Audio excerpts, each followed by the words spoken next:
Good afternoon, friends. I welcome you to this open class. Yes, today I am in my village enjoying in the lap of nature. There is no facility of chalk duster, bold marker, whiteboard. Today I am without pen. But nature is the best source of education, learning. It is the best mental therapy. One can learn peacefully in the lap of nature. तो चलिए आज आप सबका स्वागत है। ये nature ही आपका classroom है। Friends, today the topic of discussion is the concept of paragraph. Paragraph एक इम्पॉर्टेंट टॉपिक है जो मोस्ट ऑफ कॉम्पिटिटिव परीक्षाओं में पूछे जाते हैं। ये एकेडमिक्स और non academics, schooling, college, competitive exams, सारे परीक्षाओं में पैराग्राफ एक क्वेश्चन के रूप में, कंपलसरी क्वेश्चन के रूप में हम सबके सामने आते हैं। हम लोग पैराग्राफ लिखते भी हैं, लेकिन हम लोगों में से ज़्यादातर जब पैराग्राफ को डील करते हैं तो वो प्रॉपर पैराग्राफ नहीं होता है, क्योंकि हम लोग उसके टेक्निक को फॉलो नहीं करते। उस पैराग्राफ में कंटेंट जो होता है वो हौच पौच होता है, मिक्स्ड होता है, क्योंकि हमें बस यही लगता है कि एक पेज किसी टॉपिक पे लिख देना पैराग्राफ है। No, writing a paragraph is an art. It is a part of composition. तो आज इस वीडियो में हम लोग सीखेंगे how to write a paragraph. Paragraph कैसे लिखें, पैराग्राफ है क्या, what is a paragraph, and techniques to write a paragraph. Paragraph शुरू करने से पहले मैं आप लोगों को सेंटेंस को इंट्रोड्यूस करना चाहूँगा। सेंटेंस क्या है, what is a sentence. Sentence को हम ऐसे फॉलो करेंगे, ऐसे समझने की कोशिश करेंगे, point wise. First, sentence is a group of words. Point number 2, all the words are properly arranged. Point number 3,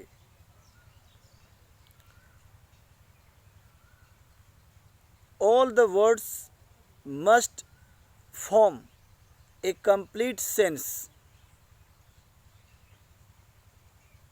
Next, point number 4, the sentence must start with a capital letter and end with a period, means full stop, or question mark, or exclamation mark. तो sentence क्या है। Sentence शब्दों का एक समूह है जो सही तरीके से, सभी शब्द प्रॉपर वे में सजे हुए होते हैं, properly arranged. Subject, verb, object, other word, complement, properly arranged. और प्रॉपर अरेंजमेंट के साथ साथ उसका प्रॉपर मीनिंग होना चाहिए, एक कंप्लीट मीनिंग होना चाहिए। सेंटेंस कहना क्या चाहता है, दैट शुड बी क्लियर। और सेंटेंस का पहला लेटर कैपिटल, और जो इंड होता है वो पीरियड से होता है। पीरियड का मतलब फुल स्टॉप या क्वेश्चन मार्क या exclamation mark. For example, there are many mangoes in this garden. इस बागीचे में बहुत सारे आम हैं। देखिए, एक कंप्लीट मीनिंग आ गया कि बहुत सारे आम हैं।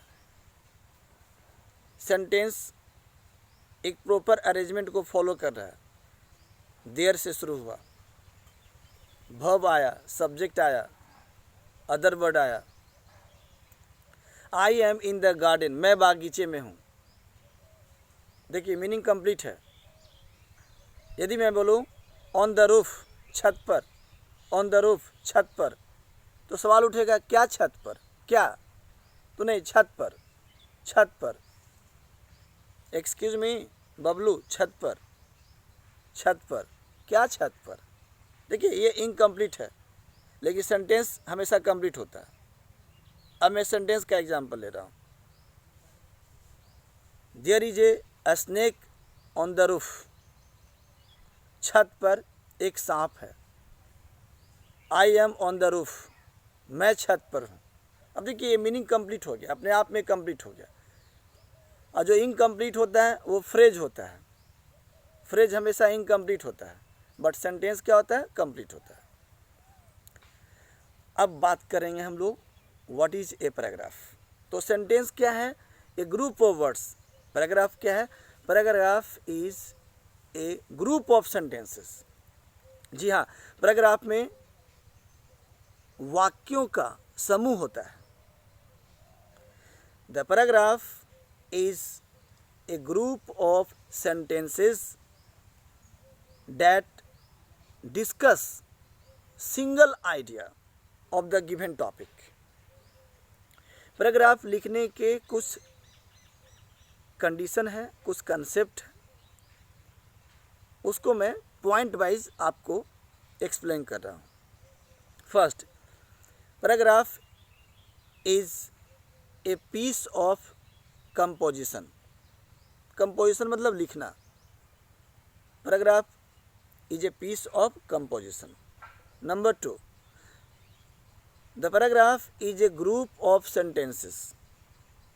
Number 3, the paragraph discusses only single idea. It deals with only single idea of the given topic. Number 4, paragraph comes to an end with the complete discussion of the idea introduced in the paragraph. Number 5, the length of the paragraph depends upon the question, the examination. In a school, we have to write a paragraph in 80 to 100 words. In competitive examination, we have to write paragraph in 150 words, 200 words. तो paragraph में क्या बातें निकल के आई, ये वाक्यों का समूह तो है, लेकिन सभी वाक्य किसी एक आइडिया को, सिंगल आइडिया को ही इंट्रोड्यूस करेंगे, सिंगल आइडिया को ही एक्सप्लेन करेंगे, डिस्कस करेंगे।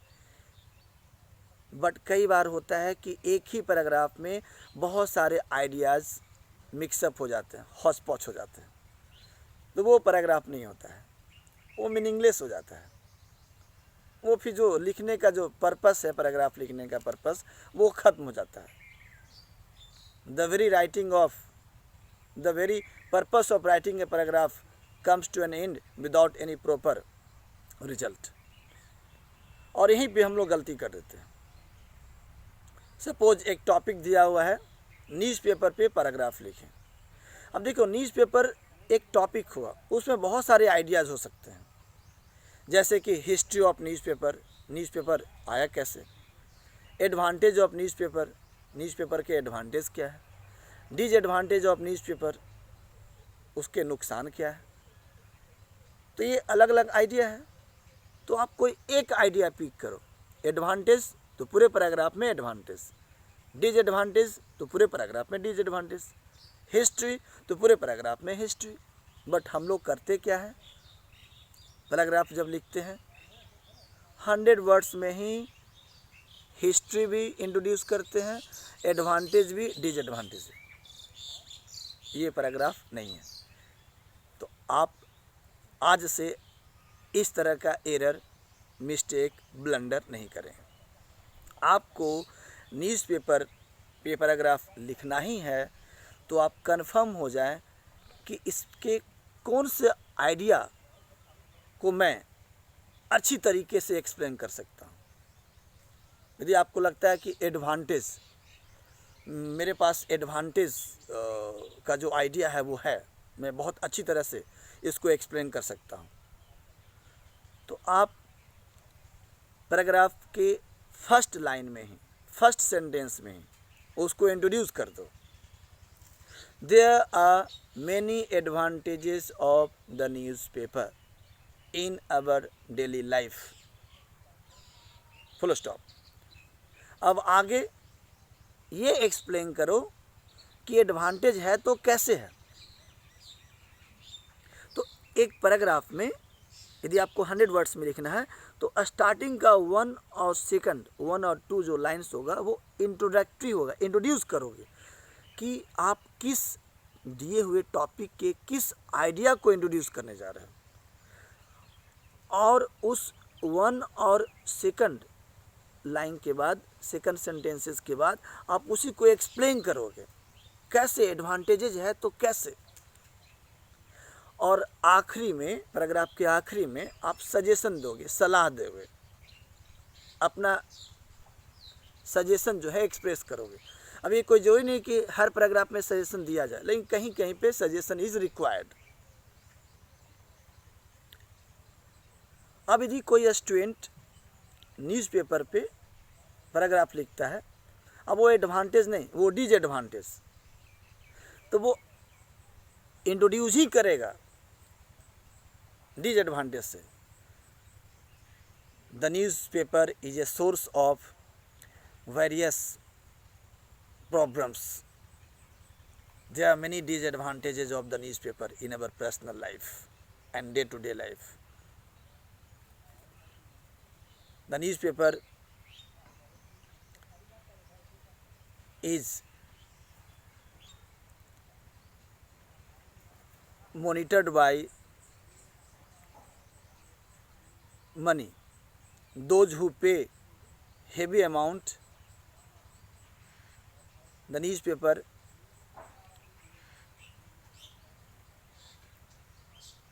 publishes their ideas, their information.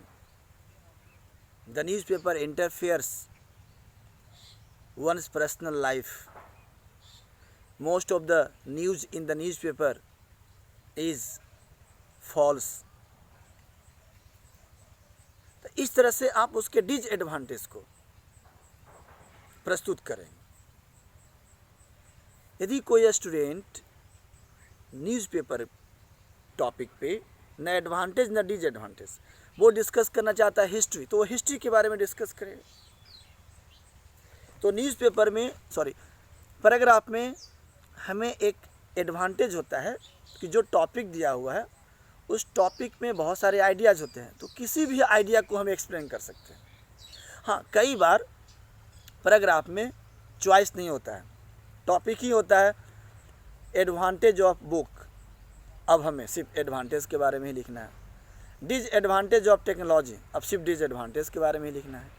लेकिन दिया हुआ टेक्नोलॉजी, अब टेक्नोलॉजी का एडवांटेज भी लिख सकते हैं, डिसएडवांटेज भी लिख सकते हैं।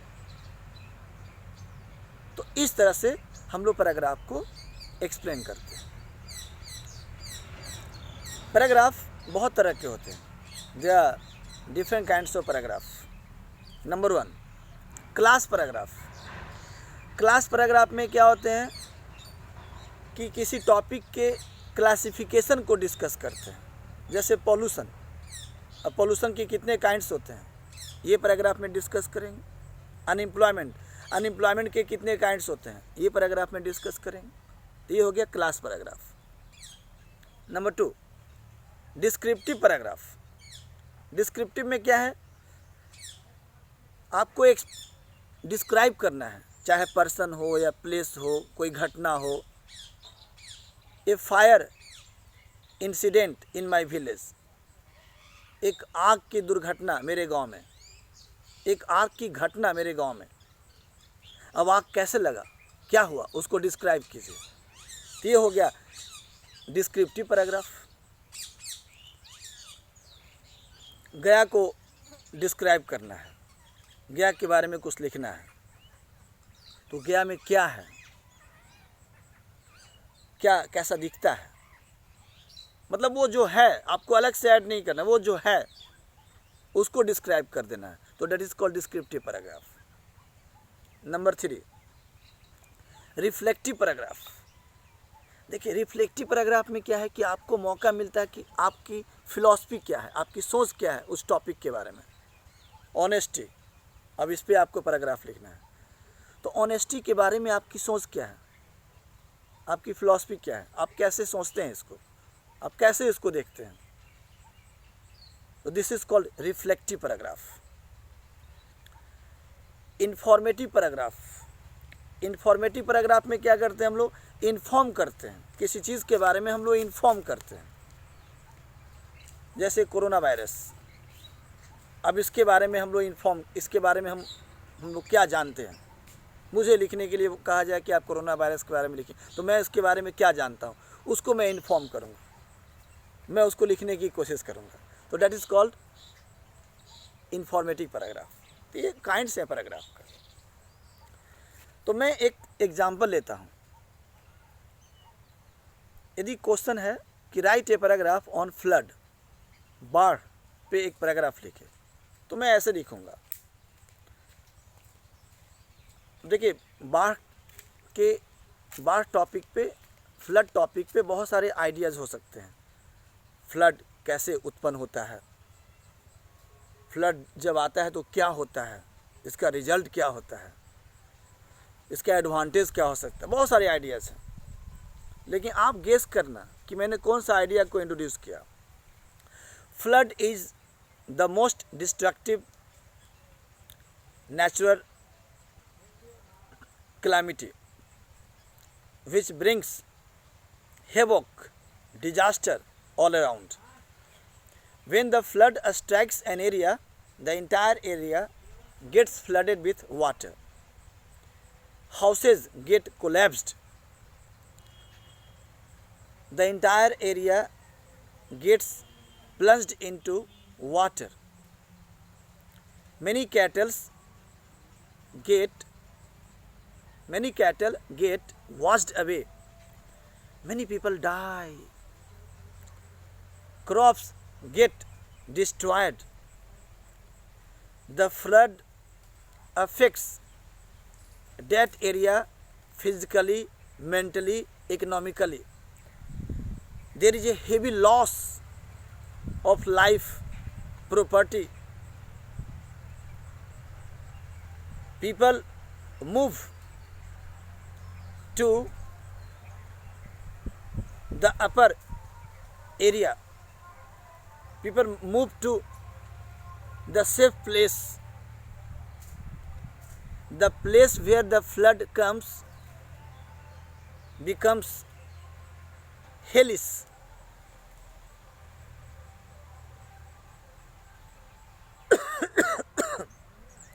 The government tries to save the people of that area, but in most of cases the government fails. The flood is undoubtedly a source of heavy natural disaster. बस अब देखिए मैंने फ्लड के बारे में जो डिस्कस किया उसका नेगेटिव पिक्चर को प्रस्तुत किया कि फ्लड से क्या क्या बर्बादी आता है, यानी लॉस क्या है, फ्लड कैसे उत्पन्न होता है मैंने इसको डिस्कस नहीं किया, इसके एडवांटेजेस क्या हैं इसको भी मैंने डिस्कस नहीं किया। तो देखिए सिंगल आइडिया, तो मैं वही बार बार आपसे कह रहा हूँ कि 1 paragraph is equal to 1 idea. Writing a paragraph means introducing 1 idea. कभी भी एक पैराग्राफ में मोर देन 1 आइडिया को हमें इंट्रोड्यूस नहीं करना चाहिए, क्योंकि जब हम एक से अधिक आइडिया को इंट्रोड्यूस करते हैं एक पैराग्राफ में तो वो पैराग्राफ हौच पौच हो जाता है। हाँ, एस्से जब लिखना हो तो उसमें अलग अलग पैराग्राफ होता है। Essay is a group of paragraphs and in essay we discuss more than one idea. तो उसमें एक से अधिक आइडिया को आप एक्सप्लेन कर सकते हो, डिस्कस कर सकते हो, लेकिन पैराग्राफ में आपको ऐसा नहीं करना है। देखिए, हम सभी को पैराग्राफ लिखना चाहिए। Writing is an art, writing makes a man complete. आखिर क्या वजह है कि कॉम्पिटिटिव परीक्षाओं में एसे, पैराग्राफ, लेटर लिखने के लिए पूछा जाता है? राइटिंग के माध्यम से हम अपने इनर पर्सनालिटी को रिफ्लेक्ट कर सकते हैं। राइटिंग के माध्यम से हम किसी पर्सन के साइकोलॉजी को, फिलॉसफी को, उसके इनर थॉट को जान सकते हैं, क्योंकि लिख कर ही कोई आदमी ऑथेंटिक रूप से अपने आइडिया को प्रस्तुत करता है। बोलने में तो कई बार कुछ ऐसे आइडियाज आ जाते हैं जो इन्फॉर्मेटिव नहीं होता है, और उसमें हम अपना एक्सक्यूज़ देते हैं, oh sorry, slip of tongue, ये स्लिप ऑफ टंग के कारण हुआ। तो स्पीकिंग, जो स्पीच होता है वो 100% ऑथेंटिक नहीं होता है, बट राइटिंग जो होता है वो ऑथेंटिक होता है, क्योंकि राइटिंग जो होता है वो उसमें हमारा एक पर्टिकुलर थॉट होता है, हम उसमें, ये टाइम टेकिंग होता है। Writing is a time taking topic, time taking art. इसमें हम लोग टाइम लेते हैं, सोचते हैं, और it is a serious issue. तो राइटिंग के माध्यम से हमारी पर्सनालिटी जो होता है रिफ्लेक्टेड होता है। हमारी थॉट, हमारी साइकोलॉजी, हमारा फिलॉसफी वो उम्र के साथ, समय के साथ चेंज होता है। हम लोग अंडर 10th यदि काऊ पे एसे लिखना रहता है तो हम लोग क्या लिखते हैं? गाय उजला होता है, 4 पैर होता है, एक पूँछ होता है।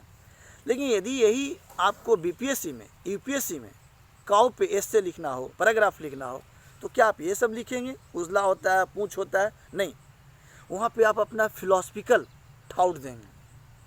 तो राइटिंग से आपकी मैच्योरिटी के बारे में पता चलता है, और राइटिंग के माध्यम से हम अपने वोकेबलरी को, वर्ड पावर को एक्सपेंड कर सकते हैं।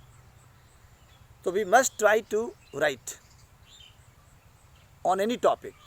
और किसी टॉपिक पे लिखने का सबसे आसान तरीका है पैराग्राफ, क्योंकि paragraph is the smallest unit of writing section. छोटा सा यूनिट है, क्योंकि इसमें किसी एक बिंदु, एक आइडिया को ही डिस्कस करना रहता है। तो आई होप कि जो मैंने कंसेप्ट और पैराग्राफ आप लोगों को इस छोटे से लेक्चर के माध्यम से जो मैंने देने का प्रयास किया वो आपके लिए सफिशिएंट होगा, ये कंसेप्ट आपके लिए इफ़ेक्टिव साबित होगा। तो आप कोशिश कीजिए कोई टॉपिक पे पैराग्राफ लिखने के लिए, आप ट्राई कीजिए। Thank you very much.